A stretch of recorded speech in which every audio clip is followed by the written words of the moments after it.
Hey, Ghoul friends, and welcome back to the Cozy Ghoul Society. I'm Anna. And I'm Lily. Today we're grabbing our pickaxes and spirit boards to dig into the glittering chaos of the California Gold Rush. That's right, this isn't just a history lesson, it's a haunted expedition. We're talking buried dreams, ghost towns, spooky saloons, and the real energy that still lingers in the gold country. So wrap yourself in a flannel, pour some cider, and let's wander down the dusty trails of 1849. It all started in 1848. So dusty, even my throat was drying out. At Sutter's Mill in Coloma, James W. Marshall discovers flakes of gold while building a sawmill. It wasn't supposed to be a big deal, but it became the spark of one of the biggest migrations in U.S. history. By 1849, over 300,000 people, called the 49ers, flocked to California. They literally came from all over Mexico, China, Europe, and across the US. They walked, they sailed, and risked everything. But not everyone struck gold, but everyone left a mark. Fun fact, Levi Strauss didn't start with jeans. He sold tents, then realized miners might have needed some pants. Boom, the denim jeans was born.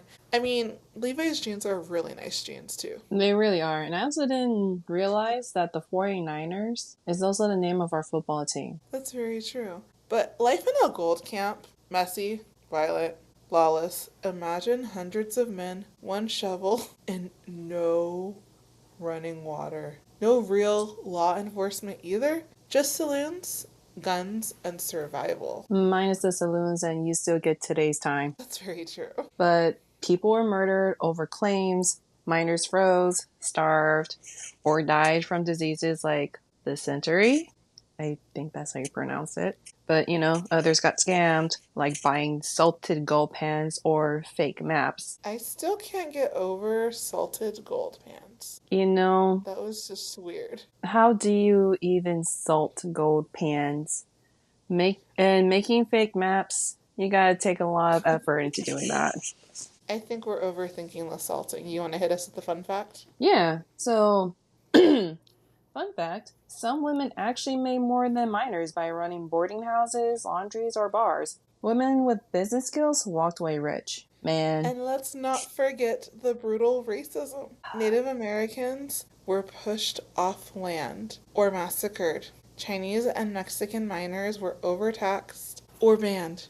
Greed wasn't the only poison in the air. There was some deep injustice too. Oh, to this day. Yep, and let's talk about Bodie. The ghost town is iconic and extremely haunted. Bodie was once home to 10,000 people, 60 saloons, opium dens, chaos. And it's a preserved ghost town now with actual ghosts. There's a legend. Anyone who steals from Bodie, like a rock or a nail, is cursed with bad luck until they return it. Park rangers get apology packages all the time. Didn't you say this is kind of like Hawaii? Yeah, it's the same thing like Hawaii, where people will take home a lava rock or sand from the beaches, and people either get fired, their house burned down. They also get a lot of items returned to the islands too. That is just crazy. One letter said, "Please return the snail. Since I took it, I've been in a car crash, broke up with my girlfriend, and lost my job." Why would you steal a nail? I also wonder that. What's so good about a rusty nail? You don't think people are going to miss it? I have a lot of questions. I also think park rangers even made... A lot of people believe that park rangers made up that curse so people don't take anything from the property. That's just crazy. But visitors report footsteps, ghost children, phantom piano music, and figures peering from windows. The whole town hums with leftover energy. Columbia, California is another ghosty gem. At night, people say they hear voices in the old saloon. And in the Fallen Hotel, there's a woman in black seen crying in the hallway. Gosh, I'd be like, ma'am, you good? I said, ma'am, if you're crying because black is not your color, I got you. Oh my gosh. And props move on their own in the Fallon House Theater. Guests even report cold spots and shadow figures on backstage. Calico. My bad. It's all good. But even in Calico, another mining town, has a playful little child ghost. Her name is Lucy. She likes to hang around the schoolhouse and tug on jackets and laugh. I don't know how I feel about ghost trying to tug on my jacket. I mean, it happens all the time around here. Don't you know that? I just think it's the wind. And abandoned mines, don't even go there. Literally, shouting voices, lantern lights flickering, sealed tunnels. It's like the spirits never left their posts. Also, fun fact, 200 documented ghost towns even exist in California, most tied to gold rush sites. That's just crazy to think about it that way. It's like, okay, sounds good. Can you imagine how many tunnels there are underneath our feet? I know, and how many are still like active to go take like a ghost tour on? That's just kind of mind blowing to think about. But let's now bring it closer to home. Because Northern California had its own rush, and trust me, the ghosties are still here. Oh, we know it too. Like places in Oroville, Paradise, and Magalia were full of miners. Feather River, crawling with them. Oroville became a major gold shipping hub, which honestly, Oroville, I believe in Spanish means gold village or gold town. Oroville also has one of the oldest Chinese temples in California. The Temple of the Sun, it is said to hold spiritual energy, especially near the old tunnels beneath the city. We've been to this temple before and it's absolutely beautiful. I love it there. But I never realized that it's one of the older temples here in California. That's crazy. But some say those tunnels under downtown Oroville were more than drainage systems. People hear movement at night like someone's walking beneath the sidewalk. The Bidwell Bar Bridge nearby, one of the oldest suspension bridges west of the Mississippi. Paranormal groups have reported strange voices on the old trail.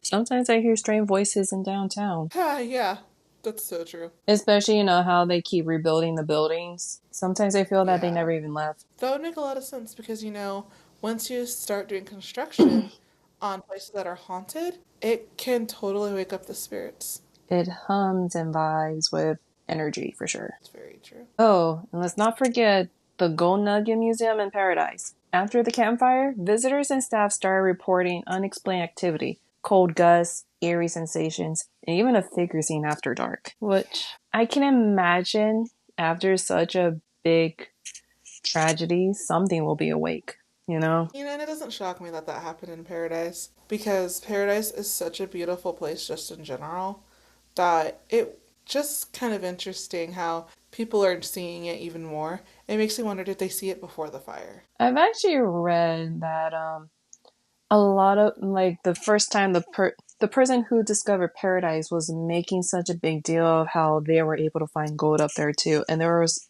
at least almost 200 to 300 families moved up there to find it. That's crazy. Mm-hmm. Well, did you know one of the largest nuggets ever found was over 54 pounds and it was discovered near Magalia in 1859? I was actually looking that up, and I found out in today's market it would have been around $200 to $300 million. That's just crazy. You can be a multimillionaire. That is so true. Mm-hmm. Oh, so do you think we would have made it as 49ers? I'm gonna say no. Unless we ran a haunted bakery with, cider and maybe protective gyms. I guess I have a cozy saloon slash apothecary. Get a shot and a spell. In truth, the gold rush wasn't just history, it's legacy. Ghost towns just didn't get abandoned. They absorbed everything left behind: joy, grief, fear. It's all still there. Yeah, because thousands of people pour dreams and desperations into one place, and it echoes. This episode was created using the research from oh my god, if I could even English, you guys, from history.com, PBS, National Park Service, OD.com, Ghost Town Explorers, and the Travel Channel's Haunted History. Plus, California Gold Rush Museum Archives, Columbia Ghost Tours, and California State Parks, all verified, ghosty, and gold certified. Certified. Thanks for haunting the trails with us, ghoul friends. Whether it's dust or ghosts you're digging up, just remember, gold fades, but stories last forever. Until next time, stay cozy, stay curious, and stay weird. Bye. Bye.